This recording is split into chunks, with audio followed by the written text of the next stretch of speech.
Hello good evening students. જોડે એવા students છે કે જે લોકોએ જીસીટની એક્ઝામ હમણાં 2024માં ક્લિયર કરી, તમારા તમારા ફ્રેન્ડ્સ છે કે એ લોકોએ 200+ સ્કોર અચીવ કર્યો છે. તો મને થયું કે ચલો એ લોકો જોડે એ લોકોની સ્ટ્રેટેજી પૂછી, બિકોઝ આ જે પ્રિપરેશનની સમય દરમિયાન એ લોકોએ ઘણી બધી તૈયારીઓ કરી હશે, ઘણી વખત થાકી ગયા હશે, ઘણી વખત એન્ઝાયટી અનુભવી હશે, ઘણી વખત એમ થયું હશે કે ચલો ને મૂકી દઉં, અને ઘણી વખત ફરીને રીસ્ટાર્ટ કર્યું છે. તો આ બધી જર્નીમાંથી એકચ્યુઅલી હું પણ પાસ થઈ ચૂકી છું, but I am now your educator, right? હવે અત્યારે વિદ્યાર્થીઓ જોડે તમે વાત કરશો, તમે સેમ વેવલેન્થથી વાત કરી શકો, રાઈટ? એટલે જે 200+ સ્કોર મળ્યો છે એ ત્રણેય સ્ટુડન્ટ જોડે આપણે એમના વિચારો જાણીએ, એ લોકોની પ્રિપરેશનની જર્ની જાણીએ, અને definitely I M telling you કે તમે એમાંથી કંઈક ને કંઈક શીખશો જે તમને નેક્સ્ટ તમારી જીસેટની જર્ની માટે ઉપયોગી થશે. સૌથી પહેલા આપણે દિવ્યા જોડે વાત કરી. દિવ્યા, સ્ટુડન્ટ્સને તમારો પરિચય આપશો? Yes ma'am. હેલો ફ્રેન્ડ્સ, મારું નામ દિવ્યા ઠક્કર છે. અત્યારે હું અપ્લાઇડ સાયકોલોજી સબ્જેક્ટ સાથે માસ્ટર્સ કરી રહી છું. Very nice, very nice. કેટલા માર્ક્સ મેળવ્યા દિવ્યા તમે આ જીસેટ 2024માં? મારો ટોટલ સ્કોર 212 છે. વેરી નાઇસ, બહુ સરસ સ્કોર કહેવાય. 200+ એટલે બહુ સારો સ્કોર કહેવાય. અને તમે અત્યારે, યસ, મોસ્ટ વેલકમ દિવ્યા. અને તમારું અત્યારે કઈ અટેમ્પ્ટ હતી, અને અત્યારે તમારું એજ્યુકેશન મતલબ માસ્ટર ડિગ્રી ચાલુ છે કે કમ્પ્લીટ થઈ ગયું છે? યસ મેમ, મારું માસ્ટર્સનું લાસ્ટ સેમેસ્ટર છે Dr. અને આ મારો ફર્સ્ટ અટેમ્પ્ટ જ Darshanam હતો. બહુ Vasu, જ સરસ કહેવાય, બિકોઝ જો તમે જોઈ શકો છો educator. કે સ્ટુડન્ટ્સ માસ્ટર ડિગ્રી ચાલુ છે, એ લોકોની અત્યારે માસ્ટર્સનો અભ્યાસ ચાલુ છે, અને એની સાથે સાથે પણ તૈયારી કરે છે માસ્ટર્સનો. ઓફકોર્સ એનું પણ એનું બર્ડન હશે, બટ જીસેટની તૈયારી કમ્પ્લીટ કરી અને સરસ માર્ક્સ સાથે ફર્સ્ટ અટેમ્પ્ટમાં ક્લિયર કરી છે. તમારા પેરેન્ટ્સનું શું કહેવું હતું તમારી અચીવમેન્ટ માટે? એકચ્યુઅલી મારી ફેમિલી બહુ જ સપોર્ટિવ છે અને મને પોતાને ચિંતા રહેતી કે શું થશે, ફર્સ્ટ અટેમ્પ્ટ છે. પણ મારા પપ્પાએ મને એક વાત પહેલાથી જ કીધી હતી, એમ કે તું જે રીતે પ્રિપરેશન કરી રહી છે, મને વિશ્વાસ છે કે તારું ક્લિયર થઈ જ જશે એમ. એટલે એ લોકો બહુ જ સપોર્ટિવ હતા. બહુ સરસ. એકચ્યુઅલી પેરેન્ટ્સનો અને ઘરનો, ફ્રેન્ડ્સનો સપોર્ટ હોય તો આપણી આ જે જર્ની છે એ બહુ ઇઝી થઈ જાય છે. બિકોઝ ઘણી વખત આપણે અનુભવીએ છીએ કે આટલો લાંબો સમય આપણે તૈયારી કરતા હોય ને, ઘણી વખત થાકી જવાય છે. બટ એ સમયે કોઈક આપણી જોડે સપોર્ટ સિસ્ટમ હોય ને કે ટેન્શન નહીં કર, થઈ જશે, તું કરી લઈશ, બસ એ શબ્દો જે છે ને આપણને ઓલવેઝ મોટિવેટ કરતા હોય છે. અને તમારી સક્સેસ જર્ની, તમે અત્યારે જે માર્ક્સ મેળવ્યા, કઈ રીતે સેલિબ્રેટ કર્યું? First reaction was I was crying, hmm. કારણ કે આમ મને અંદરથી વિશ્વાસ હતો, પણ એ મુવમેન્ટ આખી અલગ હતી. પણ બન્યું એવું કે મેં વિચાર્યું હતું કે જ્યારે મારું રિઝલ્ટ આવશે ને ત્યારે આઈ હોપ કે હું મારા પેરેન્ટ્સ સાથે હોઉં. પણ થયું એવું કે હું મારા ઘરે જઈ રહી હતી, તો હું ટ્રાવેલિંગ કરી રહી હતી, ને તે જ વખતે મારું રિઝલ્ટ આવ્યું. પણ એ લોકોને એટલો વિશ્વાસ હતો કે એ લોકો માટે એટલી પણ નવાઈ નથી એમ, કે અમને તો ખબર જ હતી એમ, તું ચિંતા કરતી હતી. સરસ. પેરેન્ટ્સને ઓલવેઝ એવું હોય કે બાળકો કરી લેશે. એ લોકો આપણને થોડુંક એમ હોય કે કેમ થશે, પણ એ લોકો આપણા પર ટોટલી એમ આવે કે નહીં, છોકરાઓ કરી લેશે. અને એમના કદાચ આશીર્વાદ જ છે કે જે તમને અત્યાર સુધી આ બધી જર્નીમાં એક સપોર્ટ સિસ્ટમ આપે છે, અને તમે ત્યાં સુધી પહોંચાડી દે છે. સક્સેસફુલી આપણે બધી વસ્તુ અચીવ કરી શકીએ છીએ. એમના આશીર્વાદના કારણે આ બધી વસ્તુઓ પોસિબલ થાય છે. હવે મને એ કહો દિવ્યા, કે તમે કઈ રીતે તમારું માસ્ટર ડિગ્રી અને સાથે જીસીટની પ્રિપરેશન બંને તમે કઈ રીતે મેનેજ કર્યું? ઓફકોર્સ કે તમારી કોલેજની એક્ઝામિનેશન હશે, આ બધી વસ્તુઓ હશે, તો it might be difficult for you, કે કેવી રીતે હતી વસ્તુઓ બધી? એકચ્યુઅલી ડિફિકલ્ટ તો બહુ જ હતું, પણ મારી પ્રિપરેશન મેં એવી રીતે સ્ટાર્ટ કરી હતી કે જે દિવસે મારી બેચલર્સની લાસ્ટ એક્ઝામ મારી પૂરી થઈ, એના બીજા જ દિવસથી મેં મારું સાયકોલોજી સબ્જેક્ટનું વાંચવાનું શરૂ કરી દીધું હતું. હમ. કારણ કે ક્યાંક ને ક્યાંક મને ખબર હતી કે સિલેબસ, આમ જોવા જઈએ તો બંને પેપરનો બહુ જ લેન્ધી સિલેબસ છે. રાઈટ. તો શરૂઆત બહુ પહેલાથી કરી દીધી હતી, તો 1.5 મહિનો વેકેશનમાં મેં એના માટે ઘણો જ સમય આપ્યો. હમ. દિવસના 7 થી 8 કલાક હું પ્રિપરેશન માટે વેકેશનમાં આપતી હતી. અને પછી માસ્ટર્સ સ્ટાર્ટ થયું, તો કોલેજનું શેડ્યુલ એવું હતું કે અમે કોલેજમાં જઈને પણ અમારી જીસેટની પ્રિપરેશન કરી શકતા હતા. હમ. તો લેક્ચર્સ અટેન્ડ કરતા, કોલેજનું જે કામ હોય એ 1 કલાકની અંદર પતાવી દેતા. છતાં પણ એવો એક પણ દિવસ ખાલી નહીં જવા દેવાનો કે જે દિવસે જીસેટ માટે કંઈ ન વાંચ્યું હોય. તો સરસ. આઈ થિંક એ કન્સિસ્ટન્સી અહીંયા સુધી લઈ આવી છે. Yes consistency is the key to achieve success. જોયું ને સ્ટુડન્ટ્સ, તમે કે એવું નથી હોતું કે નોટિફિકેશન આવે ને આપણે તૈયારી કરી ત્યારે તો તમારે રિવિઝન સ્ટાર્ટ કરવાનું છે. તમને ઓલવેઝ એ કહેતી હું, બટ તૈયારીઓ તમે શરૂઆતથી કરશો ને તો definitely within one attempt, okay, તમે આ વસ્તુ અચીવ કરી શકશો. ડેફિનેટલી તમને સક્સેસ મળશે. જીસેટ બહુ ઇઝી એક્ઝામ છે, બટ પ્રિપરેશન પ્રોપર વેમાં હોવી જોઈએ, તો કશી વસ્તુ અઘરી નથી, રાઈટ? હવે તમે મને એ જણાવો કે આ ચેનલ પર તમે કઈ રીતે આવ્યા, અથવા તો કઈ રીતે તમને ખબર પડી કે અહીંયા જીસેટ ની પ્રિપરેશન એ પણ ફ્રી ઓફ કોસ્ટ થાય છે? સૌથી પહેલા તો હું એવું કહીશ કે આઈ હોપ મને આ ચેનલ 1 વર્ષ પહેલા જ મળી ગઈ હોત. પણ થયું તું એવું કે મારી એક ફ્રેન્ડ થ્રુ મને આ ચેનલનો કોન્ટેક્ટ થયો હતો. અને જીસેટ ના લગભગ 3 કે 4 મહિના પહેલા મેં તમારો ફર્સ્ટ વિડીયો જોયો, અને એ વિડીયો હતો લોજિકલ રીઝનિંગનો.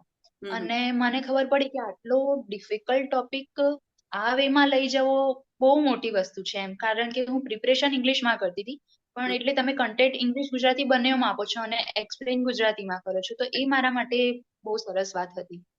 તો લાસ્ટ 3 મહિના પહેલા જ મને આ ચેનલનો કોન્ટેક્ટ થયો હતો, અને એ રીતે મને બહુ હેલ્પ મળી છે. ઓકે. પેપર 1માં તમે બેસિકલી વાત કરો તો પેપર 1 10 યુનિટ છે, તો તમે 10 યુનિટમાં કયા કયા પ્લેલિસ્ટમાં અને કઈ રીતે વસ્તુઓ ફિગર આઉટ કરી હતી કે ચલો આ સમય દરમિયાન મારે આવી રીતે હું તૈયારી કરીશ તો આ મને ચેનલમાંથી હું મેક્સિમમ બેનિફિટ મેળવી શકીશ? એટલે સૌથી પહેલી વાત તો એ હતી કે સાયકોલોજીની પ્રિપરેશનના કારણે શરૂઆતમાં મેં પેપર 1 માટે સમય નહોતો આપ્યો. પછી મારે કોઈ બુક્સ નથી વંચાઈ, એટલે મેં જે પણ પ્રિપરેશન કરી એ મારી આ ચેનલ થ્રુ જ થઈ છે. તો હું એવું કરતી કે રોજ, એ વખતે મારો સાયકોલોજીનો સિલેબસ કમ્પ્લીટ હતો, એટલે હું રોજ તમારા 2 થી 3 થિયોરેટિકલ ક્લાસ જોઈ લેતી, અને સાથે સાથે સાયકોલોજીના પીવાયક્યુઝ કરતી કે એનું એકદમ છૂટી ના જાય મારાથી. રાઈટ. તો એવી રીતે થિયોરેટિકલ ક્લાસ મેં એવી રીતે કમ્પ્લીટ કર્યા. હા, બસ મેં ડીઆઈ અને મેથેમેટિકલ રીઝનિંગ વાળો એ બંને યુનિટ છોડ્યા હતા, કારણ કે મને એવું હતું કે મારે લાસ્ટ ટાઈમ પર કરું તો થોડું વધારે સારું છે, કેમ કે એમાં મને થોડી પ્રોબ્લેમ થતી હતી. તો પછી એના સિવાય મેં ટોટલી થિયોરેટિકલ ક્લાસ જોયા હતા. પણ એના કરતા પણ વધારે કહું તો મને હેલ્પ રિવિઝન ક્લાસમાંથી બહુ મળી. કારણ કે પેપર 1ના જે આપણી રિવિઝન ક્લાસ વાળું જે પ્લેલિસ્ટ છે કે જેમાં રાઈટ. આપણે 1000 ક્વેશ્ચન કર્યા હતા, તો આગળના સેટની સાથે સાથે નેટના પણ પેપર 1ના પીવાયક્યુઝ એમાં ઇન્ક્લુડ છે. તો એના કારણે મારે અલગથી પીવાયક્યુઝ કરવાની તો કોઈ જરૂર જ ના પડી એમ. એમાંથી જ આપણે છેલ્લે ટોટલ કરતા કે ચલો આ વિડીયોમાંથી કેટલા સાચા પડ્યા. તો પેપર 1 માટે તો આઈ થિંક એ બેસ્ટ હતું. અહીં મને તમને એક ક્વેશ્ચન પૂછું છે. તમે કીધું કે ડીઆઈ અને મેથેમેટિકલ રીઝનિંગ તમે છોડી દીધા, તો is it the right decision? તમે શું કહેવા માંગો છો? અત્યારે તમને માર્ક્સ આવ્યા તો તમે છોકરાઓને શું આમાંથી મેસેજ આપશો? નહીં, મેં છોડ્યા નથી, પણ થોડા લાસ્ટ 10 દિવસ પહેલા જ મેં એનું પોર્શન સ્ટાર્ટ કર્યો હતો. કારણ કે હું એવું માનું છું કે આપણા જીસેટ નું એવું વેઇટેજ ડિસાઇડ નથી કે એક યુનિટમાંથી કેટલા ક્વેશ્ચન્સ લેવા. તો જેમ કે આ વખતે મેથ્સ અને ડીઆઈ માંથી આમ જનરલી 9-10 ક્વેશ્ચન આવતા હોય, પણ આ વખતે 15 આવી ગયા. રાઈટ. તો એ ડિફિકલ્ટ હતું. તો હું એવું માનું છું કે એક પણ યુનિટને તમે સાવ સ્કીપ ના કરી દેશો. તમે એની જે મેઇન થિયરીઝ છે, જેમ કે મેથ્સ અને ડીઆઈ નું મેં દાખલાની મારાથી પ્રેક્ટિસ ન થઈ, પણ એની જે મેઇન ટેકનિક્સ છે, મેથડ છે, એ મેં એકવાર માઇન્ડમાં ફિક્સ કરી લીધી હતી. તો કોઈ પણ યુનિટ એકદમ તો ન જ છોડવું જોઈએ. રાઈટ. હવે તમે લાસ્ટમાં કઈ છોકરાઓને હવે નેક્સ્ટ અપકમિંગ એક્ઝામ માટે કોઈ ટિપ્સ કે કઈ મેસેજ આપવા માંગો છો? સૌથી પહેલું તો એ જ કે બિલીવ ઇન યોર સેલ્ફ. ઘણા બધા આજુબાજુથી લોકો કહેતા હશે કે ફર્સ્ટ અટેમ્પ્ટ તો ખાલી ટ્રાયલ કહેવાય, એમાં બહુ ચિંતા નહીં કરવાની, પણ હકીકતમાં એવું નથી હોતું. એ જે ફર્સ્ટ અટેમ્પ્ટમાં ક્લિયર થવાનો જે આનંદ હોય ને, એ ખરેખર ઘણો જ અલગ હોય છે એમ. તો અને બીજી વસ્તુ કે એન્ઝાયટી થશે, એમાં જયારે એક્ઝામને 1 મહિનો બાકી હશે, 10 દિવસ બાકી હશે, એ વખતે બહુ ચિંતા થશે. પણ એટલું જોવું જોઈએ કે ચિંતા એ આપણી પ્રિપરેશન ઉપર કે આપણા મન ઉપર હાવી ન થઈ જાય. બાકી ચિંતા થવી એ નોર્મલ છે, કારણ કે ચિંતા મોટા ભાગે એને જ થાય કે જેને પ્રિપરેશન કરી હોય. એક્ઝેક્ટલી. તો એ વસ્તુને એક મનમાં રાખવી જોઈએ. અને એક લાસ્ટ વસ્તુ કે કન્સિસ્ટન્સી બહુ જ ઇમ્પોર્ટન્ટ છે. કે તમે કેટલા પણ કામમાં હોવ છો, તમારી કોલેજની એક્ઝામ છે, પણ એક પણ દિવસ એવું ના જવો જોઈએ કે તમે જીસેટ માટે એટલીસ્ટ અડધો કલાક પણ ન આપ્યો હોય. કદાચ એક થિયરી વાંચી લો, કોઈ એક ટોપિકને રિવાઇઝ કરી લો, કોઈ એક PYQ સોલ્વ કરી લો, તો એ બહુ હેલ્પફુલ થશે. કારણ કે કન્સિસ્ટન્સી એક દિવસ છૂટ્યો અને છતાં પણ બીજા દિવસે ઉપાડતા બહુ મુશ્કેલ થશે. એટલે એક સિંગલ ડે પણ એવો ન હોવો જોઈએ કે જીસેટ માટે કંઈ ના થાય. તો બસ. Very nice, very nice. તમે જાણી શકો છો સ્ટુડન્ટ કે કન્સિસ્ટન્સી બહુ ઇમ્પોર્ટન્ટ વસ્તુ છે. કે તમે ઘણી વખત એવું આપણે તૈયારી એકદમ આમ સ્ટાર્ટિંગ થાય ને ત્યારે એકદમ જોશમાં હોઈએ, પછી મહિનાઓ સુધી વસ્તુઓ છૂટી જાય અને પછી રીસ્ટાર્ટ ક્યારે કરીએ જ્યારે આપણી નોટિફિકેશન આવે, તો that is really a wrong decision. બસ તૈયારી કરતા નોટિફિકેશન આવશે ત્યારે રિવિઝન કરશું, ત્યાં સુધીમાં તમારું દરેકે દરેક 20 યુનિટ હું વાત કરું પેપર 1 અને પેપર 2 ના, એ કમ્પ્લીટ થઈ જવા જોઈએ. According to Divya. દિવ્યાએ આ રીતે તૈયારી કરી, તમે જુઓ છો કે માસ્ટર્સ કરતા કરતા આટલો સરસ સ્કોર અચીવ કર્યો છે. તમે બસ આ જે પોઈન્ટ છે નોટ ડાઉન કરજો કે કન્સિસ્ટન્સી જાળવવાની. તમે 6 મહિનાથી 7 મહિના તૈયારી કરશો તો ડેફિનેટલી ફળ મળશે, પણ સાવ છેલ્લે એમ કરશો ને પછી ઘણી વખત થાકી જાય ને એન્ઝાયટી આવી જાય, બટ છોડવાનું નહીં, તો વસ્તુઓ ઇઝીલી તમે અચીવ કરી શકશો. હવે આપણે મિહિર જોડે વાત કરીએ. મિહિર, તમે સ્ટુડન્ટ્સને તમારો પરિચય આપશો? Good evening ma'am. મારું નામ મિહિર અજવાલિયા છે. હમ. હાલ હું ઇકોનોમિક્સમાંથી માસ્ટર પરસ્યુ કરી રહ્યો છું અને સાથે સાથે હું યુપીએસસી ની પ્રિપેરેશન પણ કરી રહ્યો છું. Very nice, very nice. તમને જીસેટ નો કેટલો સ્કોર થયો અને મતલબ કઈ રીતે તમારી આખી જર્ની વિશે ને તમારી સ્ટ્રેટેજી શું રહી બેઝિકલી, એ વસ્તુ મને કહેશો? Yes ma'am. મારે જીસેટમાં 206 સ્કોર થયો છે અને પ્રિપેરેશનમાં મારી સ્ટ્રેટેજી એવી રહી હતી કે હું યુપીએસસી પ્રિપેરેશન કરતો હતો, તો યુપીએસસી પ્રિપેરેશનની સાથે સાથે હું આ જીસેટની પ્રિપેરેશનને કઈ રીતે કમ્બાઈન કરી શકું અને બંનેને સાથે કઈ રીતે કરી શકું, એ રીતની મેં મારી સ્ટ્રેટેજી પ્રિપેર કરેલી હતી મેમ. તો મને એ કહેશો કે યુપીએસસી ની પ્રિપરેશન એટલે બહુ હાઈ લેવલની પ્રિપરેશન, બહુ જ તમને ડેડિકેટલી વસ્તુઓ તૈયાર કરવી પડતી હશે, તો એની વચ્ચે તમે જીસેટ એ બંનેને કઈ રીતે વસ્તુઓ, ટાઈમ મેનેજમેન્ટ હતું મેન, કે કઈ રીતે મેનેજ કરતા? Yes ma'am. જનરલી જેમ કે કોમ્પિટિટિવ એક્ઝામની તૈયારી કરતા હોઈએ છે ત્યારે સૌથી પહેલા પ્લાનિંગ બહુ ઇમ્પોર્ટન્ટ થતું હોય છે. તમારું જે એક વીકનું કે એક મંથનું જે પ્લાનિંગ તમે પ્રિપેર કરતા હો છો એ ખૂબ ઇમ્પોર્ટન્ટ થતું હોય છે. તો જ્યારથી પણ મેં જીસેટ અને યુપીએસસી ને સાથે લઈને ચાલવાનો વિચાર કરેલો, ત્યારથી મેં મારા યુપીએસસી ની તૈયારીને સાથે સાથેનો જે આપણા ચેનલ પરના જે વિડીયોઝ મને મળેલા એને મેં દિવસના 1 કે 2 કલાક એને ફાળવવાનું નક્કી કરેલું. અને એના પરથી મને એવું લાગ્યું, થોડો જેમ વિડીયો સ્ટાર્ટિંગમાં જોયા પછી મને કોન્ફિડન્સ આવ્યો કે આ મારી સ્ટ્રેટેજી સાચી છે અને આવી રીતે હું ક્રેક કરી શકીશ. Okay, okay. તો પછી મને એ જણાવો કે તમને ચેનલ મળી કઈ રીતે? બીકોઝ ચેનલ તો હજી લાસ્ટ યર મેં સ્ટાર્ટ કરી છે. તમે ચેનલના કઈ રીતે કોન્ટેક્ટમાં આવ્યા? કોઈએ તમને સજેશન આપ્યું કે તમે સ્ક્રોલિંગ થી આવ્યા, કે કઈ રીતે તમને આ ચેનલ મળી? જનરલી મેમ, મને કોમ્પિટિટિવ એક્ઝામમાં એવો અનુભવ થયો છે કે કોઈ પણ કોમ્પિટિટિવ એક્ઝામ છે એનો બેઝ પીવાયક્યુ અને સિલેબસ રહેલો છે. તો જો કોઈ પણ કોમ્પિટિટિવ એક્ઝામ તમે ક્લિયર કરવા માંગો છો તો પીવાયક્યુ અને સિલેબસ બંનેનો બેઝ છે. તો હું યુટ્યુબ પર જીસેટના પીવાયક્યુ સર્ચ કરી રહ્યો હતો કે જીસેટના પીવાયક્યુ મને મળી રહે તો હું એને વ્યવસ્થિત રીતે કોર્ડિનેટ કરી શકું એ પીવાયક્યુ સાથે. તો મને એમાં આપની ચેનલ મળેલી અને ત્યારે પછી મેં આપની ચેનલના પ્લેલિસ્ટમાં જોયું તો ખૂબ આયોજનપૂર્વક રીતે આપે બધા જ પ્લેલિસ્ટ બનાવેલા હતા અને ત્યાર પછી મેં વિવિધ જે સિરીઝ આપે બનાવેલી છે એનો લાભ લીધો. ઓકે. તમે ખાલી કન્સેપ્ચ્યુઅલ ક્લાસ પર ભાર આપેલું કે ખાલી પીવાયક્યુ પર, કે બંને કમ્બાઇન્ડલી સાથે કરતા તમે? બીકોઝ તમે કહેતા કે હું દરરોજના એ રીતે વિડીયોઝ જોતો પેપર 1 માટે, તો તમે કઈ રીતે એ વસ્તુ પ્રિપેર કરી કે કન્સેપ્ચ્યુઅલ પર એ વધારે ઇમ્પોર્ટન્સ આપ્યું, પીવાયક્યુ પર, કે બંને સાથે જ વસ્તુઓ કરતા? મેમ, પહેલા મેં પીવાયક્યુ પર ભાર આપેલો. હું પેપર પેટર્ન જાણવા માંગતો હતો જીસેટની, કે જીસેટની પેપર પેટર્ન શું રહેલી છે, કયા ટોપિકમાંથી કેવા પ્રશ્નો પર એ વધારે ભાર આપે છે, કયા ટોપિક વધારે હોટ લાઇટેન છે કે જેના પર જીસેટ સતત સવાલો પૂછે છે. તો પહેલા મેં પીવાયક્યુ જોયેલા અને જે ટોપિક એવા લાગ્યા કે જેમાં મને પીવાયક્યુ કરવાથી એટલું સમજણ નથી પડતી, તો એમાંથી પછી મેં કોન્સેપ્ચ્યુઅલ ક્લાસીસ પણ જોયેલા. એટલે બંનેને સાથે લઈને ચાલવાનો મારો કોર્ડિનેટિંગ એપ્રોચ રહેલો. Okay, okay. જો હું પણ તમને સ્ટુડન્ટ્સ કહેતી હતું કે તમે કોઈ પણ કોમ્પિટિટિવ એક્ઝામ તમે તૈયારી કરતા ને, પીવાયક્યુ ઓલવેઝ જુઓ.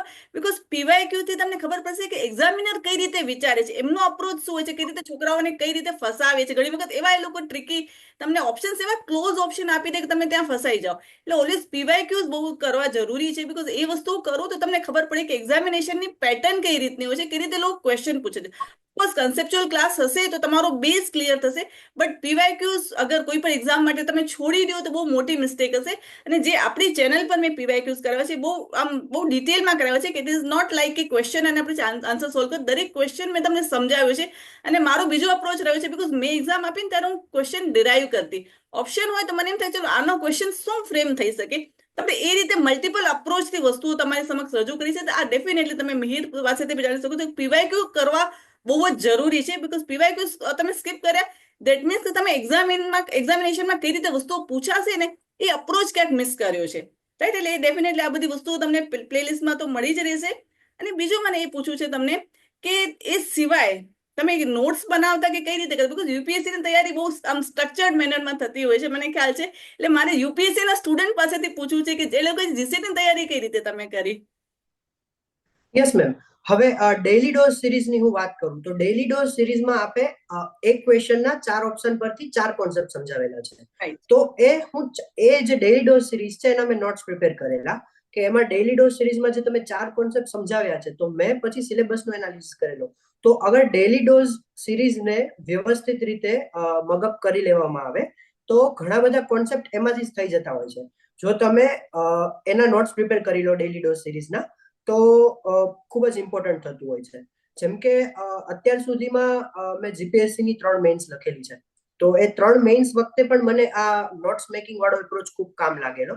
અને જે આગળની મારી કોમ્પિટિટિવ એક્ઝામનો અનુભવ હતો એમાં નોટ્સ મેકિંગ બાબતે મારો એક સકારાત્મક પ્રતિભાવ રહેલો છે હંમેશા માટે કે notes making is very important. તો મેં જીસેટ માટે પણ આપના ડેઈલી ડોઝ સિરીઝના નોટ્સ મેકિંગ કરેલા. જેનાથી ડેઈલી નોટ્સ મેકિંગથી એક મુખ્ય ફાયદો એ થતો હોય છે કે છેલ્લા સમયે તમે બધું રિવિઝન નથી કરી શકતા. જો પણ નોટ્સ મેકિંગ કરેલું હોય તો તમે એમાંથી રિવિઝન ખૂબ સરળતાથી કરી શકતા હો છો. ફટાફટ થઈ જાય એના પરથી રિવિઝન તમારે. રાઈટ. હવે બીજું મારે એ પૂછવું છે મિહિર તમને કે તમે એક વખત વસ્તુઓ તમે પેપર 1 સપોઝ તમે આખું કમ્પ્લીટ કરી લીધું તો હવે એના પછી રિવિઝન કેટલું ઇમ્પોર્ટન્ટ છે કે ફરીને એ જ યુનિટ પર તમે ફરીને એક વખત અપ્રોચ કરો અને ફરીને એ બધી વસ્તુઓ જુઓ એ વસ્તુ કેટલી ઇમ્પોર્ટન્ટ છે. રિવિઝન કરવું જોઈએ કે નહીં એક વખત કમ્પ્લીટ કરી લીધું that is enough. Yes ma'am. Revision તો કોઈ પણ કોમ્પિટિટિવ એક્ઝામ માટે જીસેટ માટે બધા માટે કમ્પલસરી છે. કારણ કે કોઈ પણ કોમ્પિટિટિવ એક્ઝામ ક્લિયર કરવા માટેનો મને જેટલું મને સમજાયું છે અકોર્ડિંગ ટુ માય નોલેજ મને એવું લાગે છે કે revision plus strategy is success. તો રિવિઝન પ્લસ સ્ટ્રેટેજી રાખશો તો તમને સક્સેસ ઓલવેઝ મળવાની છે. તો રિવિઝન બાબતે હવે જીસેટ પેપર 1 માટે મારો એપ્રોચ એવો રહેલો કે આપણા જે 10 ટોપિક છે એમાંથી મેં ટોપિક આઈડેન્ટિફાઈ કર્યા હતા કે જેમાં મારે કેમાં વધારે રિવિઝન તો બધા ટોપિકનું કરવાનું જ છે 10 ટોપિકનું પણ કેમાં રિવિઝનની મારે વધારે જરૂર છે પર્સનલી મારા અન્ડરસ્ટેન્ડિંગ પ્રમાણે. તો એવા મેં 7 ટોપિક આઈડેન્ટિફાઈ કર્યા હતા કે જે હું રિવિઝન પહેલા કરીશ. અને એ રિવિઝનને પણ મેં ક્રમ આપેલો કે આ ટોપિકનું રિવિઝન હું પહેલા કરીશ આનું પછી કરીશ એ રીતે. તો એવી રીતે મેં 10 ટોપિકનું આયોજન કરેલું હતું કે જેનાથી મારું રિવિઝન પણ ક્વિક થાય અને કોઈ ટોપિક હું રિવિઝન કર્યા વગર એક્ઝામ હોલમાં ના બેસું. તો રિવિઝન મસ્ટ છે મેમ. યસ. તમે જાણી શકો છો કે મેરે કહ્યું કે એક નોટ મેકિંગ તમારે જે પણ વસ્તુઓ તમે શીખતા હો ચેનલ પરથી અથવા તો કોઈ પણ જગ્યાએથી તો એનું નોટ્સ મેકિંગ બહુ જ જરૂરી છે કે એ નોટ્સ પર તમે ફટાફટ એ વસ્તુઓ તમે રિફર કરી શકશો. બીકોઝ એ વસ્તુ પણ જરૂરી છે. અને બીજું છે રિવિઝન કે એક વખત તમારો કોર્સ પેપર 1 હોય પેપર 2 કમ્પ્લીટ થઈ ગયું છે ઇટ ડઝન્ટ મીન કે તમારું બધું અહીંયા ઓવર થઈ ગયું.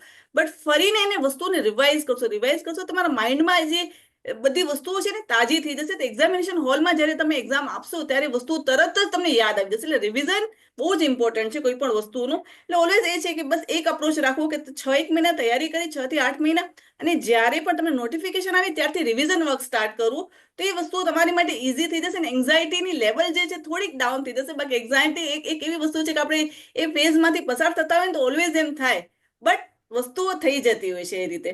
રાઈટ. હવે આપણે પ્રસન્ન જોડે વાત કરીએ. પ્રસન્ન તમારો પરિચય આપશો? Yes ma'am. Good evening everyone. મારું નામ પ્રસન્ન સરકાર છે. મારો માસ્ટર્સ મેમ એન્વાયરમેન્ટલ સાયન્સીસમાં સેન્ટ્રલ યુનિવર્સિટી ઓફ ગુજરાતથી પહોંચ્યું હતું. જીસેટ ક્લિયર કરતા પહેલા મારો એકચ્યુઅલી યુજીસી નેટ જૂન બેચનો મારું એક્ઝામ ક્લિયર થઈ ગયું હતું.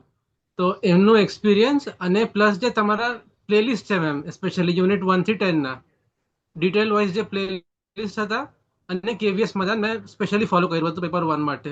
અને મારા માર્ક્સ હતા 204. પેપર 1 માં 76 માર્ક્સ અને પેપર 2 માં 128. બહુ સરસ માર્ક્સ કહેવાય પ્રસન્ન.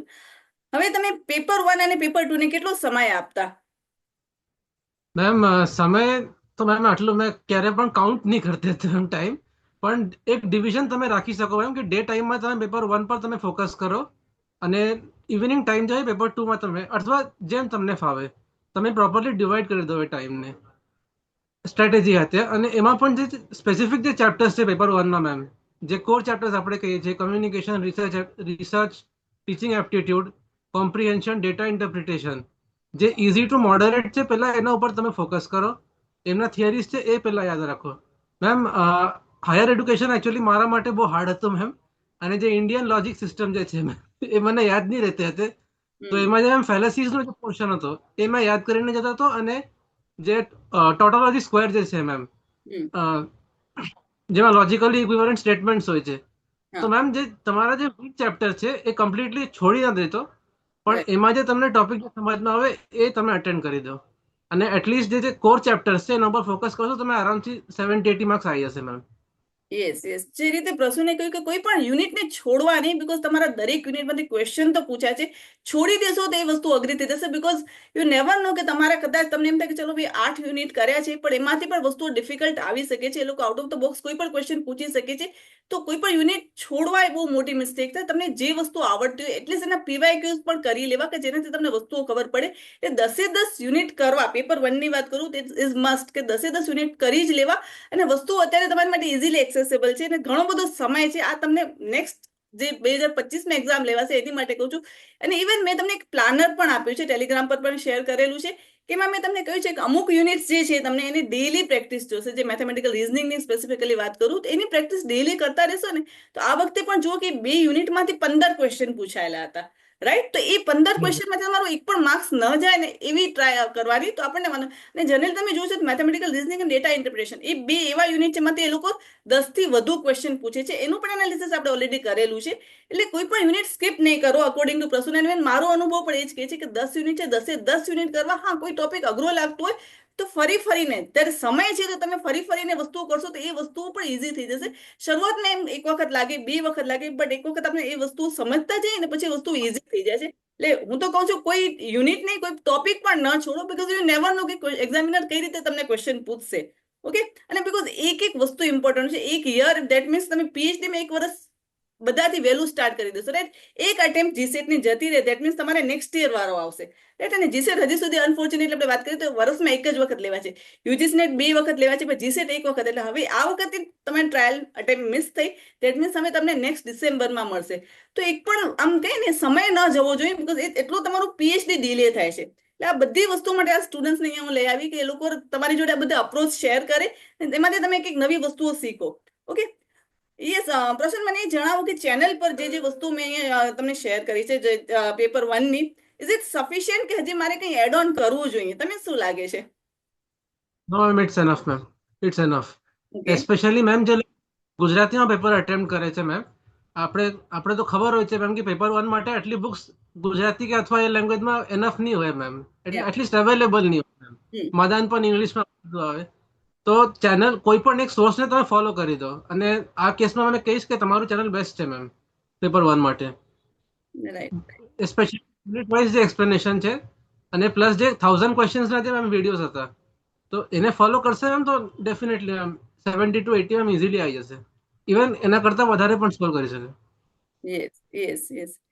હવે તમને શું લાગે છે પીવાયક્યુઝ કરવા કેટલા ઇમ્પોર્ટન્ટ છે? બીકોઝ ઘણી વખત છોકરાઓ છે મેમ અમે કોન્સેપ્ટ ક્લિયર છે, અમે કરી લેશું, ફોડી લેશું, એવા પણ મને છોકરાઓના મેસેજ આવશે. અને પછી મેમ કે મેમ એક ક્વેશ્ચન કદાચ થઈ ગયો હોત તો વસ્તુ અમારી માટે આ વખતે અલગ જ સીન હોત.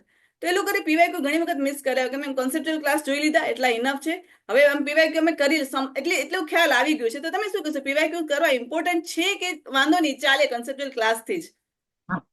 ના મેમ, પીવાયક્યુઝ નહીં છોડી શકાય મેમ. પીવાયક્યુઝ તમને એટલીસ્ટ એક આઈડિયા આપી દે છે કે મેમ ક્વેશ્ચન તમે કેવી રીતે એકચ્યુઅલી એમને ફેસ કરવી છે અને આન્સર કરવી છે. એસ્પેશિયલી જો મેમ તમે નેટની તૈયારી કરો છો, તમે એ ભૂલ નહીં કરી શકો. એમ પીવાયક્યુઝ બહુ ઇમ્પોર્ટન્ટ છે એના માટે, કારણ કે તમને આઈડિયા આપી દે છે એમ કે તમને કેવી રીતે ક્વેશ્ચનને ટેકલ કરવી પડશે. તમારો થિયરી પાર્ટ સ્ટ્રોંગ હોય એમ તો તમે જલ્દી પતાવી દેશો.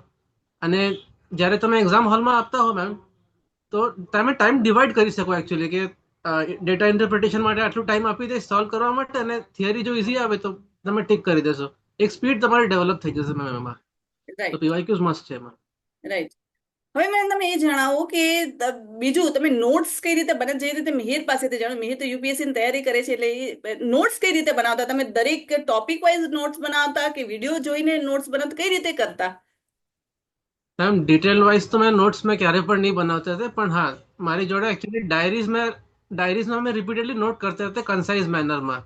તમે ડાયરીઝમાં જો તમે લખો ને તો તમે શોર્ટલી તમે યાદ આવી જશે કે તમે અચાનક તમે ખોલી દીધું છે તમે બુક, તો તમને એ નોટ્સનો ફાયદો એ જ છે કે મેમ તમે તરત જ તમારું રિવાઇઝ થઈ જશે. અને ક્વોલિટી સ્ટડી જે છે ને મેમ એ વધારે ઇમ્પોર્ટન્ટ છે, અને ક્વોલિટી સ્ટડી માટે નોટ્સ જ તમારું ફાઉન્ડેશન છે. તમે ખાલી આમ બુકને તમે જોઈને તમે આમ કહેશો કે ના મેં જોઈ લીધું છે મને યાદ રહેશે, એમાં નહીં થાય મેમ. રાઈટ. નોટ્સ એમાં મસ્ત થઈ જાય ક્વોલિટી સ્ટડીમાં. મેમ ટાઈમ મેટર નહીં કરે પણ ક્વોલિટી ફોકસ કરે. અને વસ્તુ એ છે મેમ કે તમને યાદ થવું જોઈએ દર વખત કે આ થિયરી કઈ હતી, આ કઈ હતી. સ્પોન્ટેનિયસલી મેમ એ તમે ટોપિક યાદ રહે મેમ, અને તમે કરી શકો તો પેપર નીકળી જશે મેમ. એના માટે નોટ્સ ઇમ્પોર્ટન્ટ છે. રાઈટ. પણ નોટ્સ લખી હોય ને તો આપણે ઘણી વખત આપણે એક્ઝામિનેશન હોલમાં પણ, ઇવન હું જ્યારે તૈયારી કરી ને ત્યારે મેં જોયું કે હું યાદ કરતી કે ઓકે મેં આ પેજમાં અહીંયા કોર્નરમાં આવી ડાયાગ્રામ બનાવીને લખ્યું. પછી તમે મગજ પર વધારે ફોકસ કરશો ને વધારે જોર આપશો, તમને એ વસ્તુ યાદ આવી જશે. બટ જ્યારે તમે પીપીટી માંથી ને જોતા, હું સમજાવી દઉં તમને કોન્સેપ્ટ, બટ નોટ્સ ઓલવેઝ બનાવો. ને નોટ્સ કઈ રીતે બનાવી એ પણ મેં તમને કહેલું છે. નોટ્સ બનાવશો તો છેલ્લા જે અમુક એક વીક હશે ને ત્યારે હું તમને કીધું છે કોઈ પણ વિડીયો નહીં, કોઈ પણ બુક નહીં, તમારી નોટ્સ છે ને એ જ તમને તમારું રામબાણ છે ને એ જ તમને જીસેટ ક્લિયર કરાવશે. ઓકે, મેં મારા વિડીયોઝ બનાવ્યા, મેં તમને અન્ડરસ્ટેન્ડિંગ આપી, મેં તમારું ફાઉન્ડેશન ક્લિયર કરી દીધું. પીવાયક્યુસી મેં તમને એક ઓર આગળ ધક્કો આપી દીધો કે ચલો હવે તમારે એટલા માટે નેક્સ્ટ લેવલ પર સુધી તૈયાર કરી દીધા. But yes, notes making that is the most important thing, કે જે તમારા માઇન્ડમાં એક શું કહેવાય એક કોન્સેપ્ટ મેપ તૈયાર કરી દેશે કે અહીંયાથી તમને વસ્તુઓ વધારે ક્લિયર થઈ જશે ને એક આપણને એક સપોર્ટ સિસ્ટમ હોય. ચલો એક આખું પેપર 1 છે ને તમે નોટ બનાવી લેશે તો વિધિન 5 days તમે આખું પેપર 1 કમ્પ્લીટ કરી લેશો, જે તમારો વિડીયો છે કે બીજે ક્યાંથી ન થાય. એટલે એક જે વસ્તુઓ છે તમે ઇનિશિયલી લેવલ પર તૈયાર કરો, સાથે નોટ્સ બનાવતા રહ્યો અને સતત એ વસ્તુને રિવિઝન કરતા રહેશો તો વસ્તુઓ બહુ જ ઇઝી છે. તમે ત્રણેયની સ્ટ્રેટેજી પરથી જાણ્યું કે એટલી વસ્તુ ડિફિકલ્ટ નથી. બટ યસ, આપણો અપ્રોચ એવો હોય છે ક્યારેક આપણે કંટાળીને મૂકી દઈએ છીએ. તો તમને દિવ્યાએ કહ્યું કે નહીં, એન્ઝાયટી આવે, આ બધી વસ્તુઓ થાય, બટ મૂકી નહીં દેવાનું. કોઈ પણ વસ્તુ છોડી દેશો ને પછી ફરીથી રિસ્ટાર્ટ કરવું અઘરું થઈ જશે. બસ થોડું કરતા રહ્યો, તે ઓલવેઝ એ વસ્તુ જે એડ ઓન થશે ને એ ડેફિનેટલી તમને ત્યાં તમારા મંજિલ સુધી લઈ જશે. તો આ ત્રણેય સ્ટુડન્ટને ઓલ ધી બેસ્ટ કહીએ એ લોકોને ફ્યુચર જર્ની માટે. અને યસ, હવે નેક્સ્ટ લેવલ પર જે પોડકાસ્ટ કરીશ એમાં તમે મને અહીંયા જુઓ અને તમે આપણે નેક્સ્ટ જે 2026ના છોકરાઓને આપણે ગાઈડ કરશું કે કઈ રીતે એક્ઝામિનેશનની તૈયારી કરવી. ઓકે, તો તૈયાર છો? બસ આ જ વસ્તુ આવી રીતે ધ્યાનમાં રાખો અને એક્ઝામિનેશનની તૈયારી કરો અને બસ એક્ઝામ ક્લિયર કરો. And all the best to all of you students.